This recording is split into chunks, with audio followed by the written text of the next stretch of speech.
kalau korang penggemar kopi, mesti korang kumpul botol kopi betul. So kali ni aku nak share dengan korang macam mana nak buang stiker dekat botol kopi. Jangan lupa tonton video ini sampai habis. Alright.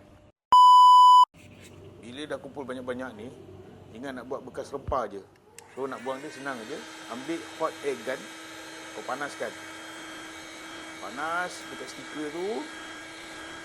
Kemudian kau umpil stiker tu. Macam aku menggunakan spatula.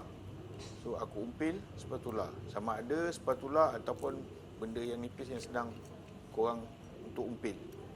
Kemudian dengan menggunakan jari korang tariklah pelan-pelan stiker tu. Nampak? Cantik bukan? Tak ada pun tinggalkan kertas. Aku ulang balik pada stiker yang atas ni, aku panaskan menggunakan hot air gun. Okey, kalau korang tak ada, korang boleh menggunakan hair dryer yang dekat rumah tu. Umpil lagi menggunakan spatula, kemudian tarik dengan pelan-pelan. Nampak? Cantik bukan? Tak ada kesan meninggalkan kertas-kertas. Kalau ada tertinggal macam ni, apa lagi? Panaskan je. Menggunakan hot air gun ataupun hair dryer.